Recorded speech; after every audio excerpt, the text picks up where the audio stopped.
UCF has found their starting quarterback. Cam Fancher has been announced, not by UCF, but by insiders, that Cam Fancher is the starting quarterback. What do we think on this? Hello, everybody, and welcome back to Charge On. As always, I'm your host, Sean Green. Before we get started, we are sponsored by FanDuel, America's #1 sportsbook. Guys, if you want to bet on college football this season, head to FanDuel. UCF is favored by 15.5 on FanDuel against Jack State in the first game, which is just a mere 6 days away. So go make that bet. Granted, you can bet against UCF if you want. You can bet for plus 15.5 for Jack State. I would take the 15.5 for UCF. That is my bet. I'm placing a bet on UCF minus 15.5 to cover the spread and beat Jack State in their opening game. FanDuel, America's #1 sportsbook, a proud sponsor of the Charge On podcast. Nick, I'm going to be honest. So you guys have seen the thumbnail probably if you're on this show. Chris Boyle is in the second segment where we kind of give an in-depth look into the defense and kind of go through every position group on the defense, Alex Grinch, everything you'd want in a defensive preview. And what this was supposed to be was an offensive preview where we kind of go through every offensive position and kind of give our take on where everybody's at.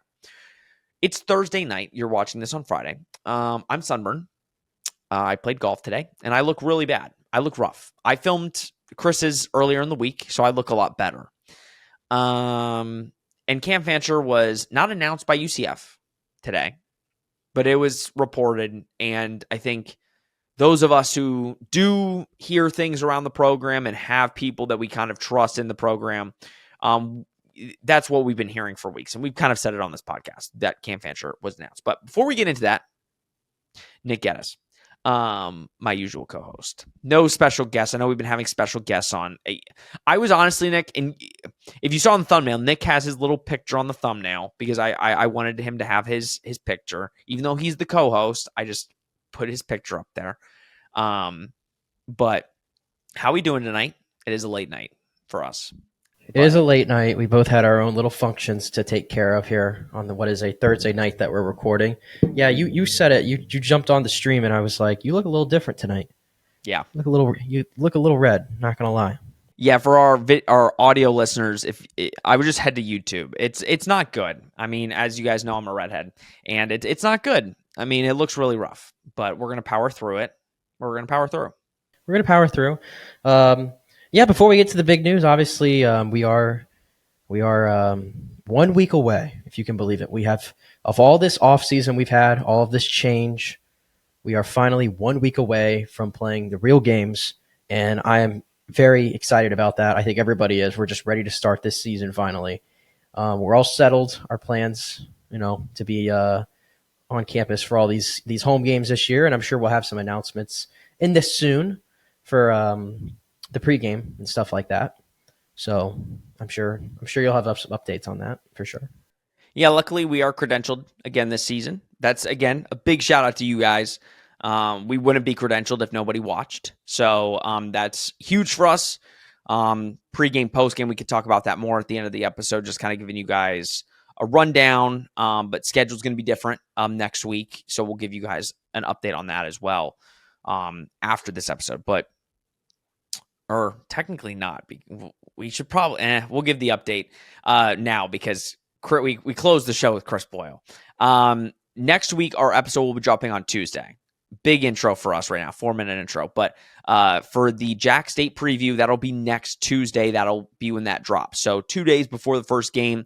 Obviously, pregame, postgame show. Hopefully, everything runs smoothly with that. But if you are a Charge On fan, you're going to start getting a lot more content.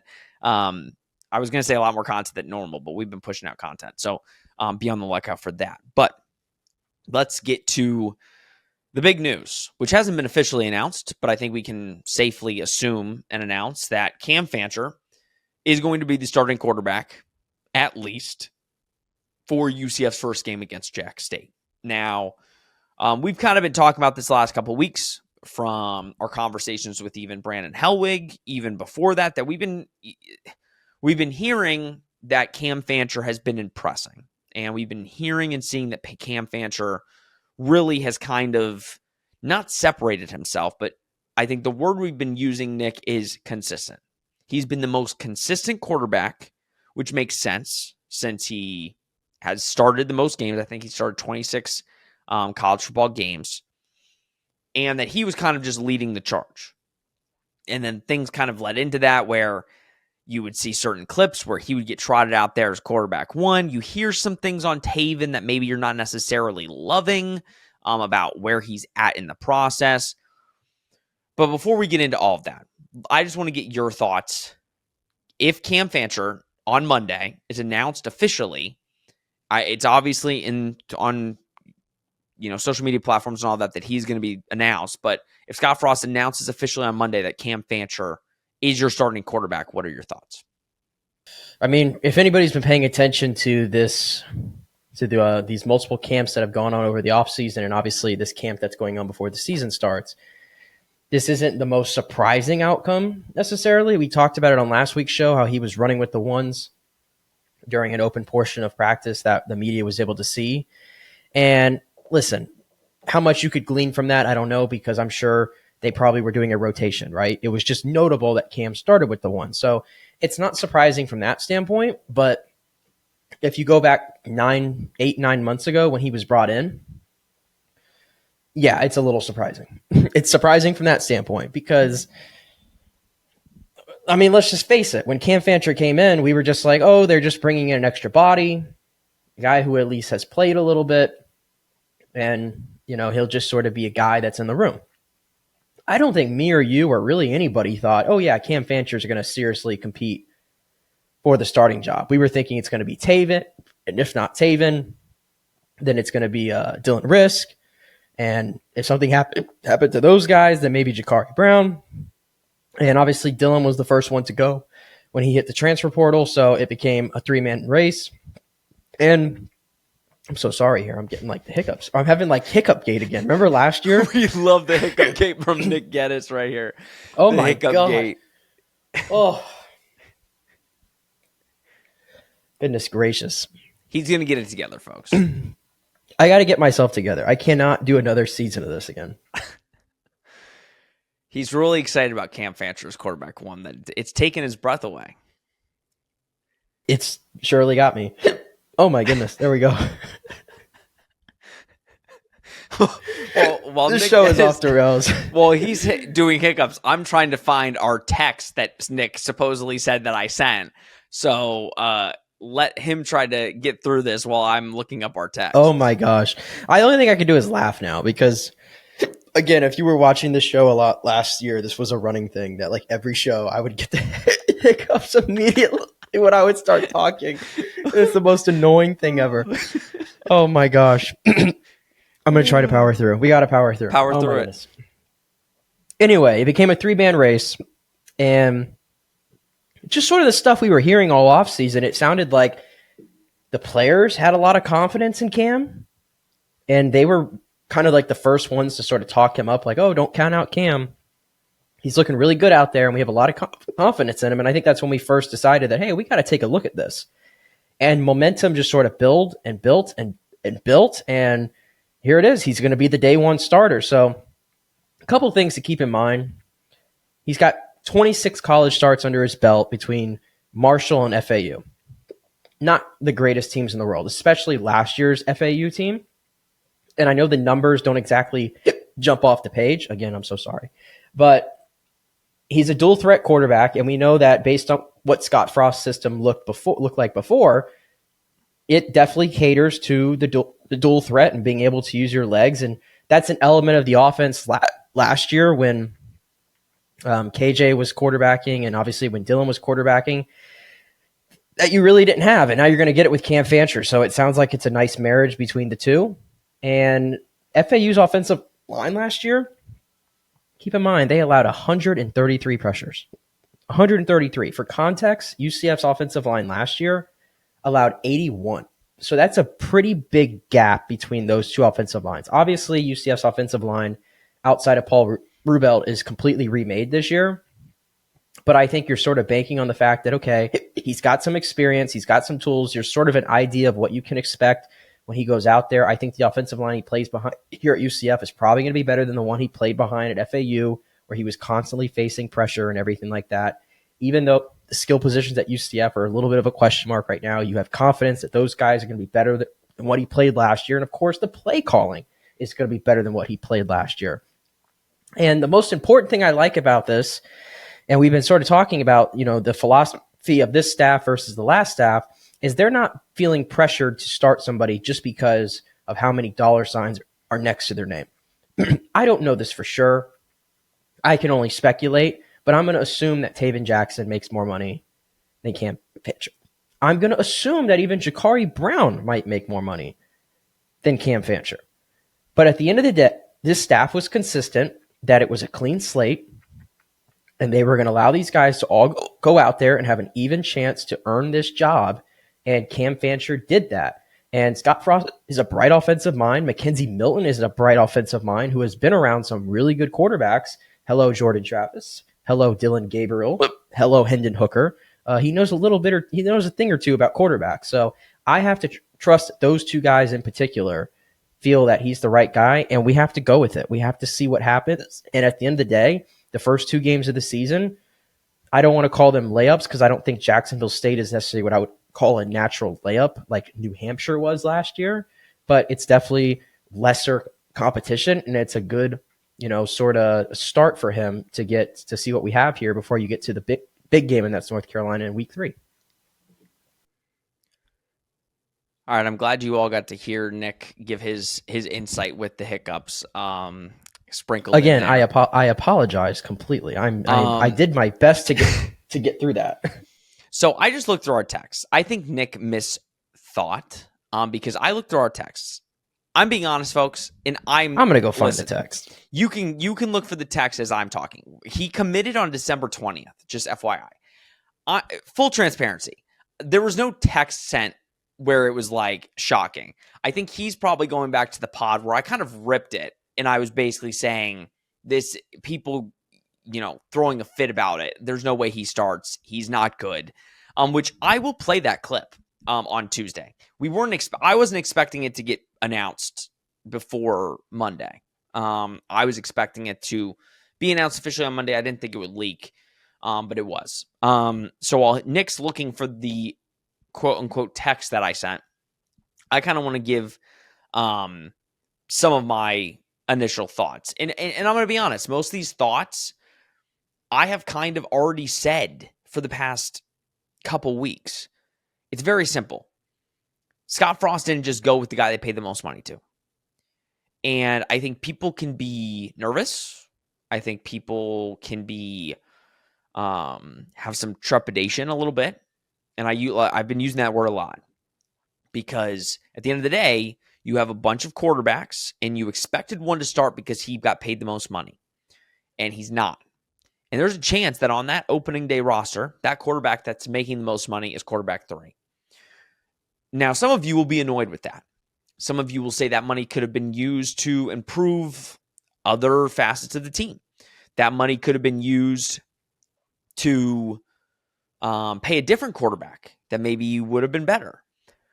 At the end of the day, with all of the circumstance, with everything that came in, brand new staff, having to replace 60-something new players, they went out and got the quarterback that they thought matched their system the best. And ultimately, instead of just starting that guy and saying, we think this is the best guy that fits our system, they went, at least with what's reported right now, they went with the guy that they believe gives them the best chance to win. And to Nick's point, that's not the guy that makes the most money. It's not the guy that maybe has the potential highest upside. It's the guy that has the most starts under his belt and that they believe gives them the best chance to win. So you can feel whatever way you about it. Listen, I'm very vocal and critical. I believe that at the end of the day, Cam Fancher is a guy that's thrown as many touchdowns as he has interceptions. If you throw 11 interceptions in a college football season, I don't necessarily trust you when you've only thrown 11 touchdowns.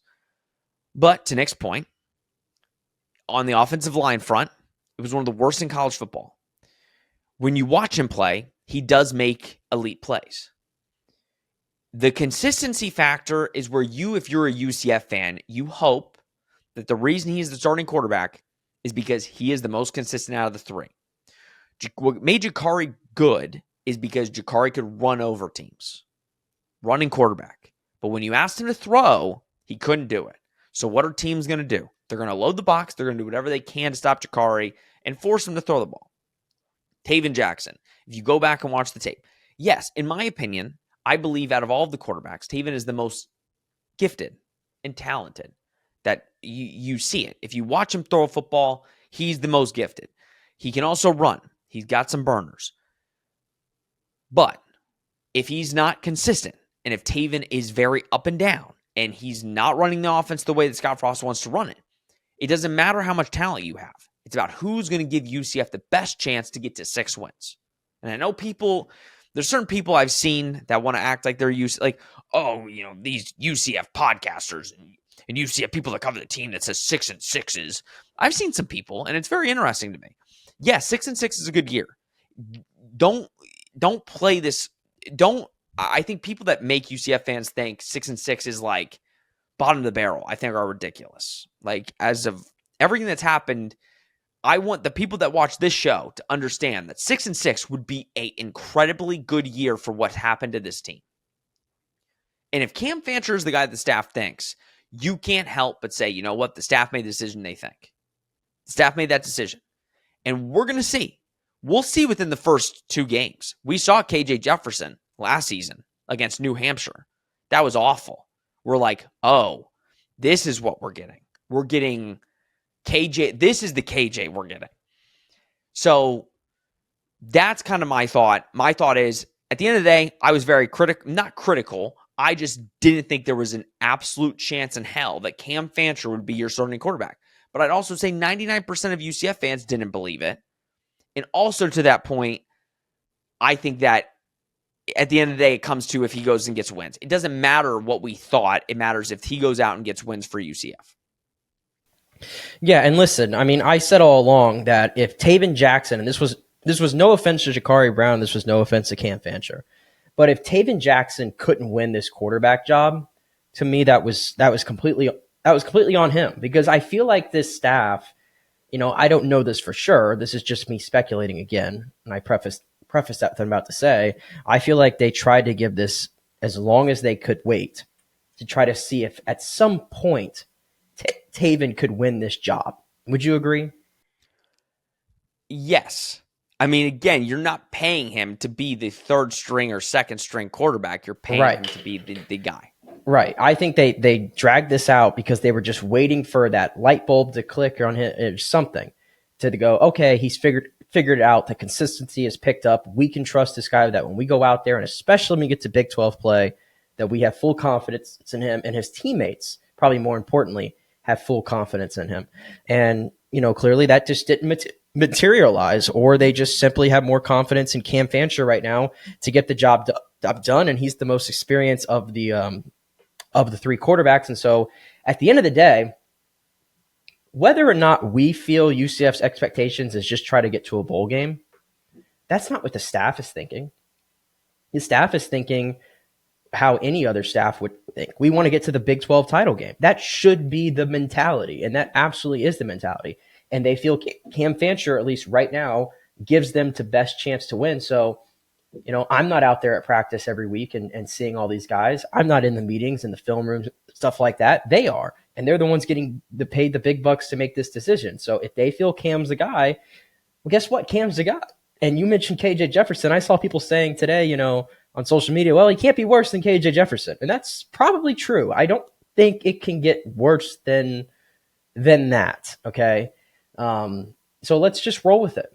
Let's see what happens. And I know Scott said that they don't really want to do the thing where they go into the season and they're playing multiple quarterbacks and stuff like that because it messes with the continuity. So it sounds like they're going to have, a longer leash, if so to say, on Cam Fancher here. And I hope that he can be the guy, because the last thing I want to see after what we went through last year is UCF to end up playing quarterback roulette. The last thing I want is for Cam Fancher to not be the guy, and then they have to go to Taven or Jakari, and they're not the guy, and then we go to the 3rd one, and we're playing quarterback roulette. I don't want that. So I would love it, and I think everyone would, if Cam Fancher could at least raise the floor a little bit to that position based on what it was last year, and we can move onward and upward. Ultimately, what you want to see in these next 2 weeks if Cam Fancher is announced on Monday, is you want to see Cam Fancher dominate both of those teams that UCF plays so that you feel confident going to the bye week that he's the guy. If Cam Fancher has a middling performance, most likely A, you'll see another quarterback in either one of those games. And B, there will be questions going into the bye week of, is this the right guy? At the end of the day, you need to take care of the first two opponents handedly. Like, not a question of, oh, Cam Fancher needs A performances, A graded performances, to where people will not be questioning, did the staff make the right decision? Because that's also the thing. If people are questioning it, that means it deserves to be questioned. And at the end of the day, he's deserved to win the job because the staff picked him. And the staff said it's tough. So that's where it's not that he just won it outright. It took time. But to that point, I think there has been a lot of talking. There has been a lot of back channel of how good Cam has done. And even to that point, I'm not breaking any news here, but maybe a little insight. Obviously, we have our series Meet the Knights, and we talked to the players on the record and off the record. And we told you guys up front, they're like, we don't know who's going to start. But it was very interesting because we asked out about all the quarterbacks, all of them. And we were told by every single grouping, people sleep on Cam Fancher. That was it was almost like, oh, who's going to, I think there was one time I even prefaced it who's better at this moment? And this was off record. And they're like, people sleep on Cam, man. They're all good, but like people be sleeping on Cam. And I said, okay, like that's very interesting. And I took that. But it wasn't like they're like, oh, Cam's going to start. Nobody was saying that. It was just like Cam Fancher is better than people are acting like he is. Because everybody in the UCF community, everybody at the FAU community was like, this guy has no shot. And what do you know? He's starting. So I think it's one of those things, man, where you just have to watch the game and see what happens. And to Nick's point and what people are saying, we watched KJ Jefferson last year. I know it's crazy to say, but yeah, it can't be worse than that. I mean, it could be. I mean, it very well could be. He could throw 3 interceptions in his first 3 passes for all we know, right? But it can't be worse.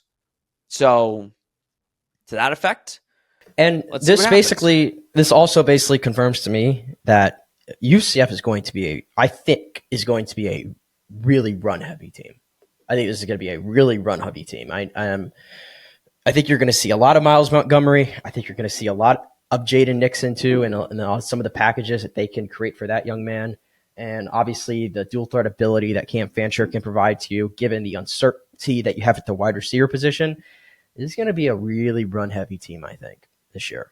So just something to keep in mind. And also keep in mind too, Cam Fancher, lefty quarterback, who I'm not really sure of this yet. I figure I'd ask you, maybe you would know, but is Rubelt kicking out? Was he going to kick out to left tackle this year and Cushman was going to play right? Do we have that nailed down yet? Yeah, I think, no, I think Cushman, if I'm not mistaken, I think Cushman is going to be a guard. I think Keegan Smith and Cushman are going to be right and left guard. The 2 guards. I do think, I'm pretty sure Rubelt is left tackle.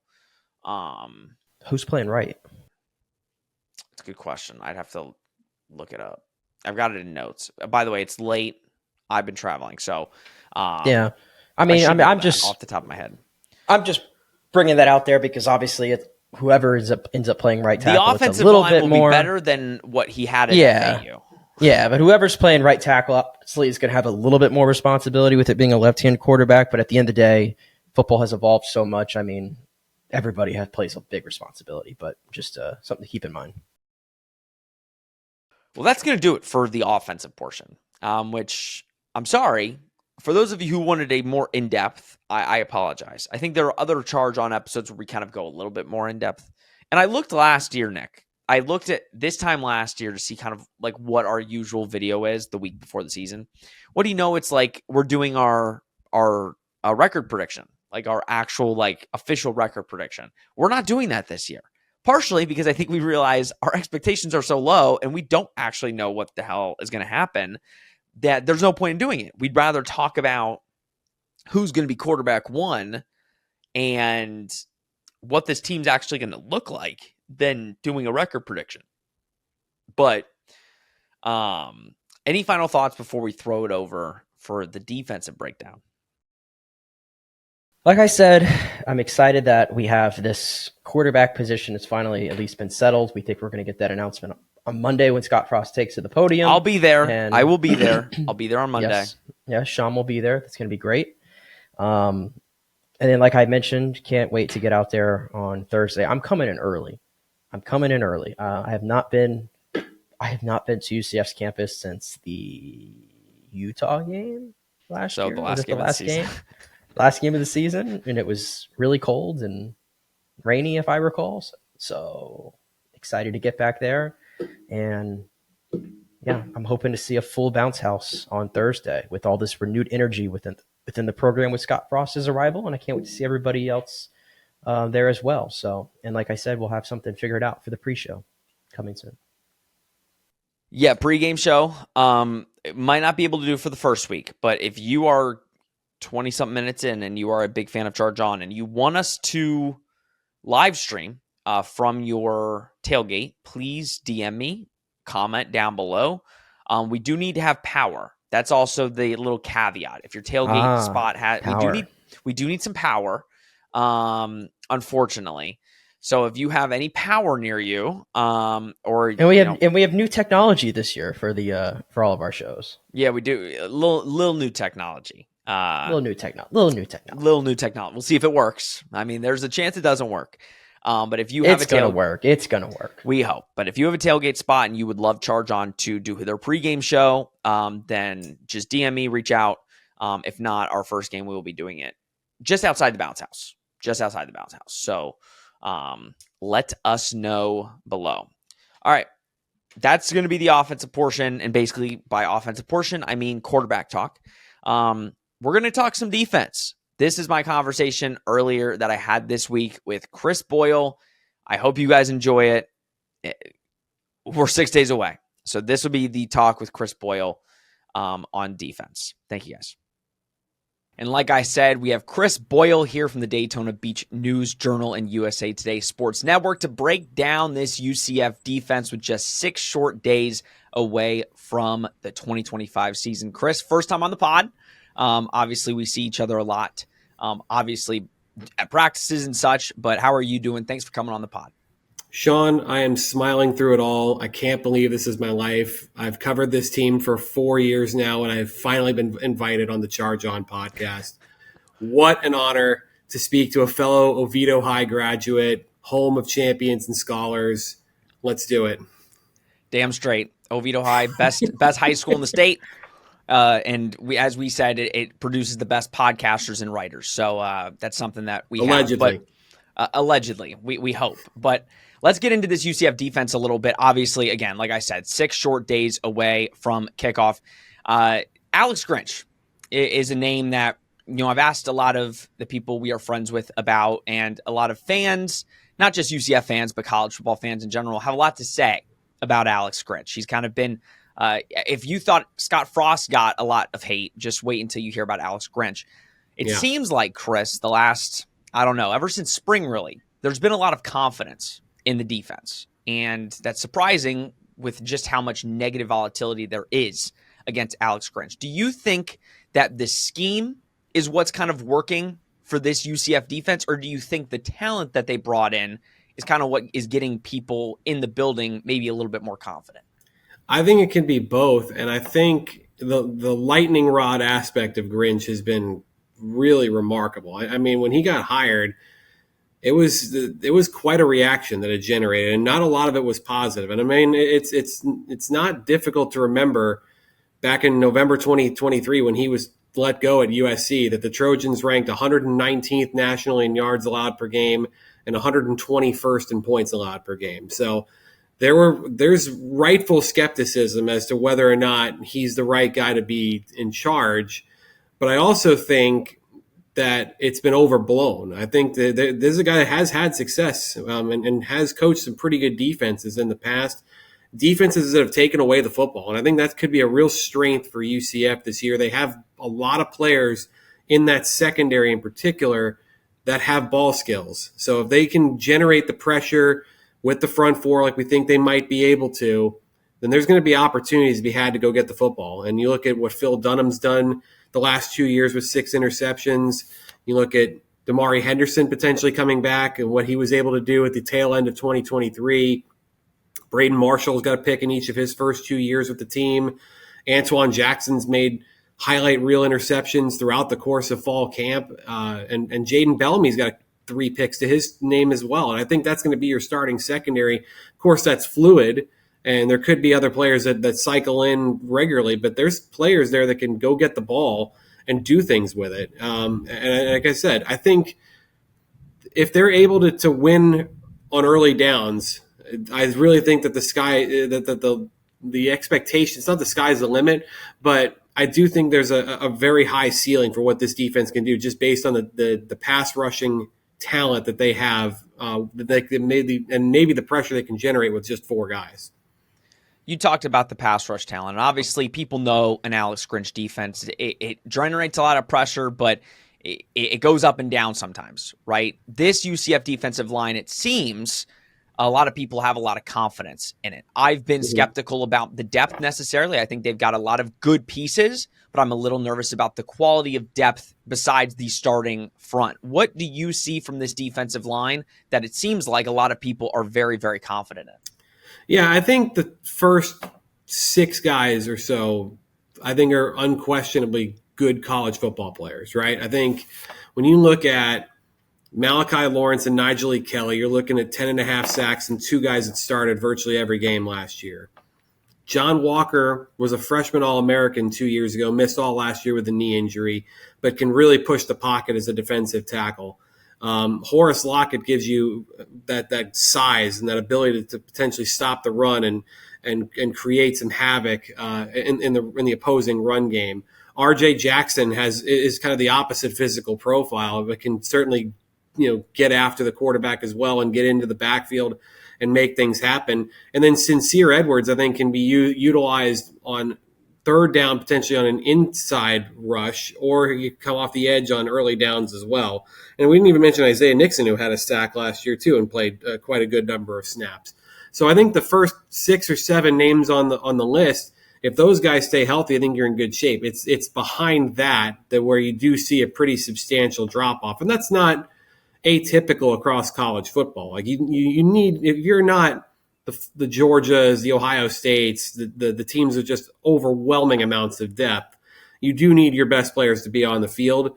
And last year, for all the problems that UCF encountered in various parts of the field, their 2 defensive ends stayed healthy pretty much the entire season. And their top 3 defensive tackles played the combined 1,500 snaps. Obviously, John Walker was absent for that, but the other 3 guys stepped in and played a lot of football. So if they can get similar productivity and similar amounts of snaps, I think they're going to be okay. Yeah, you mentioned Malachi Lawrence. I think it was apparent last year that it just seemed like it was a little too much for him. He was dealing with a couple things last season. I think that's where I go in and you look at Isaiah Nixon. He showed a lot of good things last year, but more so unproven. I think that's where some of my fears on the defensive line, specifically the edges, are a cause for concern. But a guy like Sincere Edwards, you mentioned, I think has a lot of people excited just because he is young. He did show a lot at Pitt last year. And I think that could really add something if some of those guys like a Malachi Lawrence maybe don't have as good a year as maybe we're thinking this next year.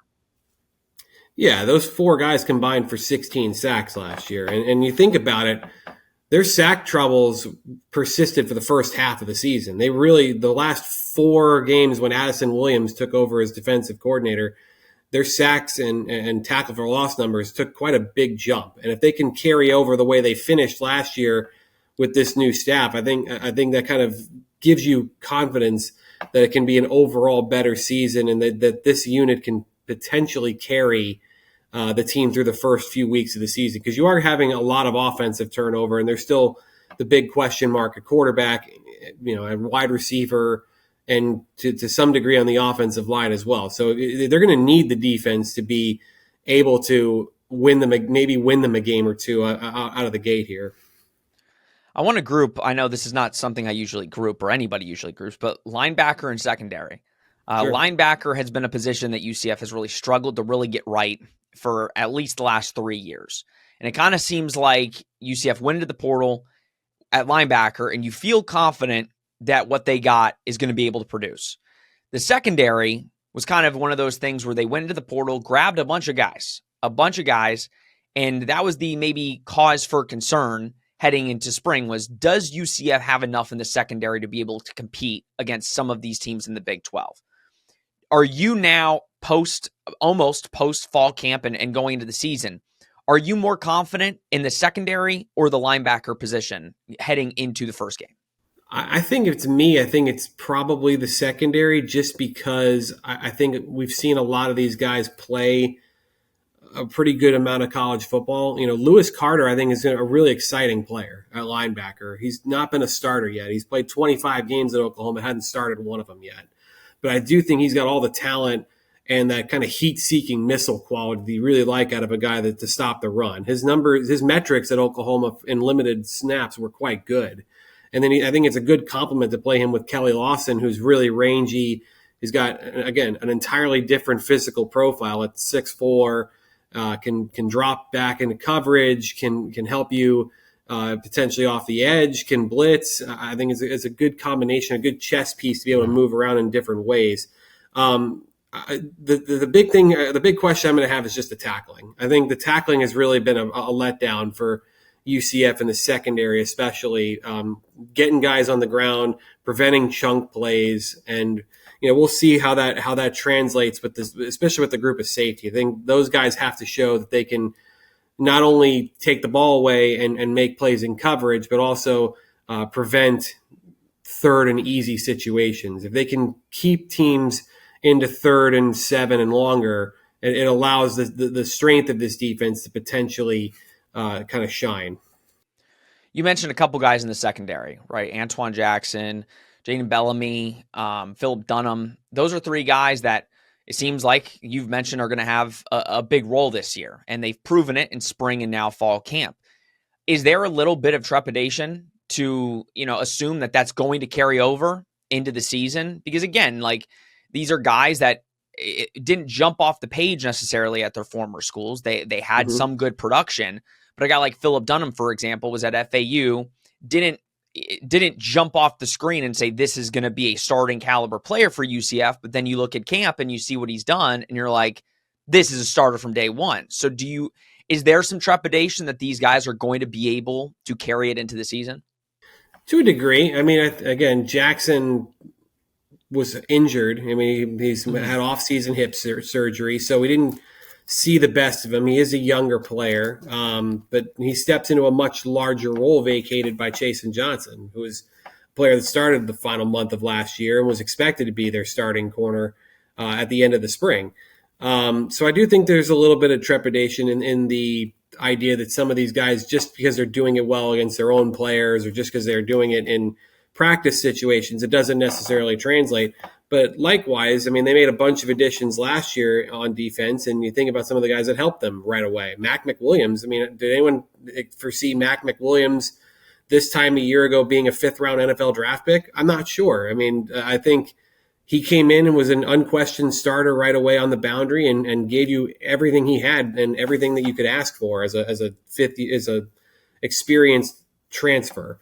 Nigel Kelly was a player that they picked up after the spring last year and stepped right in and became a starter. So I think if you can get some of these guys to meet the expectation and have 1 or 2 exceed them, that's only going to help in the long run. So I think a few players that I think are kind of those key backups, and I think Grinch has mentioned this a few times. It's not just about who's 1 on the depth chart and who's 2 on the depth chart. It's that 3, right? It's that next guy that has to go in if you lose a body. It's that next guy that comes in to spell somebody. Those guys have to be able to demonstrate that they can contribute over the course of a 12-game season. Now, we've mentioned it, or a lot of people have mentioned it, that they believe that the defense right now, or technically for both spring and fall camp, has been ahead of the offense, and that there is, a lot of confidence in the defense's ability. Even Scott Frost has come out and said if the defense does what they're supposed to do, we're going to be okay. Do we believe that, like we've said, Alex Grinch, there's a lot of drama surrounding him as just a football coach. Do we believe that this defense is going to be able to hold up playing an Alex Grinch system in the Big 12? Or do we think that it's going to kind of crash and burn like some of his previous spots as defensive coordinator?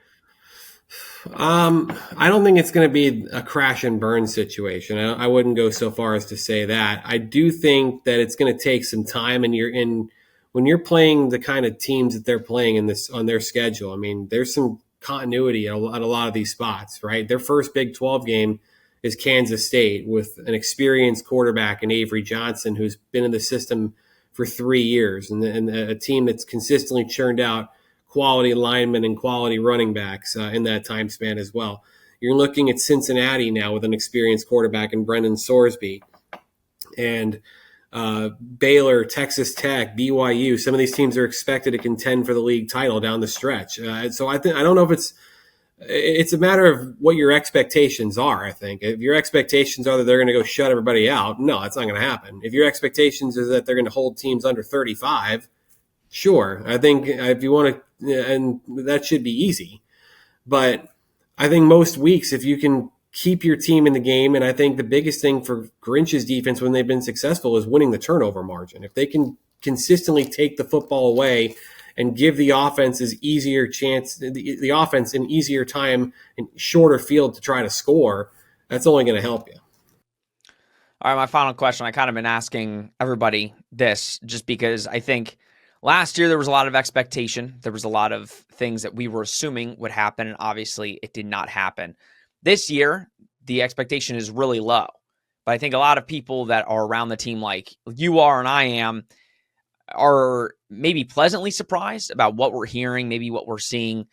So is the expectation from maybe just us or fans, should it be 6-6, or do fans need to lower that expectation and keep that expectation low just with all of the things surrounding this team?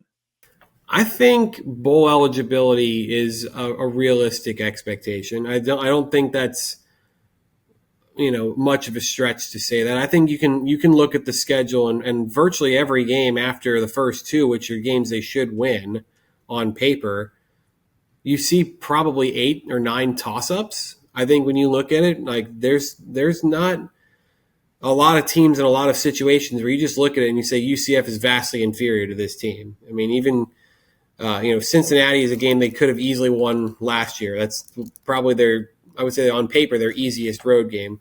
West Virginia has given them some trouble, but West Virginia is in a similar situation to them where they've overhauled a roster and brought back a once popular head coach, right? In North Carolina, who knows? I think how Belichick adapts to the college game and how his players respond after what's been I'm sure a very up and down offseason. That'll be a big home test for them right out of the gate. You look at some of the other games too. I think October is going to be a telling month for them. I think you look at it, they've lost 7 consecutive games in October since joining the Big 12. They get 3 chances to end that this year. They've got Kansas at home, Cincinnati on the road, and West Virginia at home. On paper, to me, those are toss-up games. Those are games where if you're going to have aspirations of going to a bowl, of having a winning season, those are games you have to win. Chris, I appreciate you coming on. Where can the people, I'm sure they already do, but where can people, UCF fans, find you? Well, you can find all of our stories at news-journalonline.com, and I am on X at Chris Boyle DBNJ. Those would be the easiest places to find us. We'll be at least 10 games this year, 3 on the road and all 7 home games. So we look forward to an exciting season. I know people are all hyped up about the Scott Frost return. I think we're all curious to see what it looks like, what all these new pieces how they're gonna look in practice, and and whether or not they can exceed these expectations, which are quite a bit lower than they have been in years gone by. Guys, go follow Chris and all of his great work. He's going to be covering Knights throughout the season. Make sure you go check out all of his stuff. All right, everybody, this has been Charge On. Please like, subscribe, comment, share, do all that you do. And like I said, we're sponsored by FanDuel, America's #1 sportsbook. Guys, if you want to bet on the first game, do it now. Get the lines, get the spreads that are going on right now. I think UCF is favored by 15.5 against Jack State.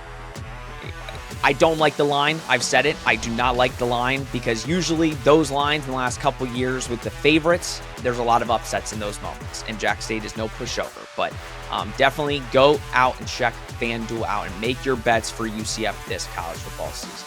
Everybody, this has been Charge On presented by FanDuel. We will see you next week.